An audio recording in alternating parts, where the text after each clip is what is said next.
depuis 2010, notre chiffre d'affaires a augmenté de 50%. Disons que nous avons essentiellement du dénigrement de produits et de services.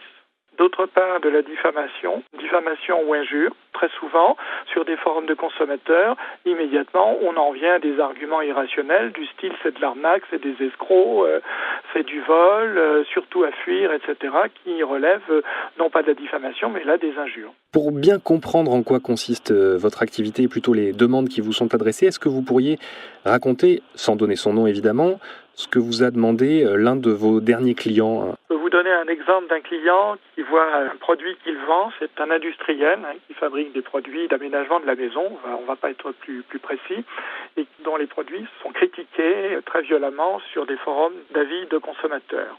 Et donc, j'ai été contacté par ce chef d'entreprise qui a commencé par me dire, écoutez, on est très embêtés, nos avocats nous disent qu'on ne peut rien faire, donc vous, est-ce que vous pouvez essayer de faire quelque chose ? Et en quelques semaines, nous avons réussi à nettoyer sur Internet ce que les avocats pensaient impossible de nettoyer. Et c'est là que vous intervenez. Que faites-vous précisément ? Faut vraiment fouiner pour tracer les contacts, pour remonter vers les éditeurs des sites. Quelquefois, c'est pas simple, notamment pour des sites qui sont hébergés de manière un petit peu masquée, soit à l'étranger, soit de manière masquée, où on ne sait pas trop où ils sont. Et puis l'aspect juridique, c'est-à-dire que nous montons un argumentaire juridique et nous faisons une approche amiable juridique, c'est-à-dire qu'on contacte les éditeurs des sites et on leur demande de retirer les propos en leur expliquant que les propos contreviennent à la réglementation française, soit donc la diffamation, les injures, dénigrement, etc.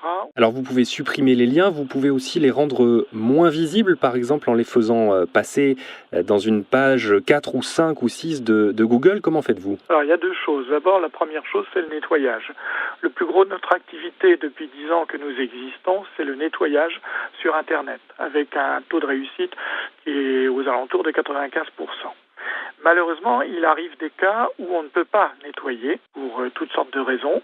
Opposition ferme des éditeurs de sites. Quelquefois, on ne peut même pas attaquer puisque le site est à l'étranger. Ça, c'était tout l'orbite du nettoyage.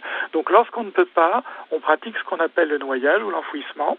Et c'est-à-dire que là, nous allons publier des contenus positifs pour redorer l'image du client et nous allons les publier en faisant en sorte que ces contenus soient mieux référencés dans les moteurs de recherche que les propos négatifs. Ce qui fait que petit à petit, les propos positifs, les contenus positifs que nous avons publiés remontent dans les premiers résultats des moteurs de recherche et font redescendre dans les scores les propos négatifs qui vont être l'idéal, c'est de les reléguer au-delà de la 3e page de résultats puisque l'expérience montre que l'internaute de base, au-delà de la 3e page de résultats, ne va pas chercher plus loin. Il nous arrive de nous appuyer dessus, mais je dois dire malheureusement que la CNIL fait de gros efforts avec les moyens qu'elle a, mais elle a encore assez peu de moyens. Donc il nous est arrivé, en désespoir de cause, de signaler un dossier, j'ose pas dire déposer plainte, mais enfin de signaler un problème à la CNIL, un problème que nous n'avions pas réussi à traiter. Donc on a transmis le dossier à la CNIL. Avec quel résultat ? J'avoue que nous n'avons pas eu beaucoup de résultats sur ce terrain-là. Est-ce que l'arrêt récent de la Cour de justice européenne qui stipule que un plaignant est dans son bon droit face à Google s'il veut faire retirer un lien qui porte atteinte à son honneur, en l'espèce un dossier de surendettement qui apparaissait quand on tapait le nom de ce plaignant espagnol, est-ce que cet arrêt va vous servir ? Énormément.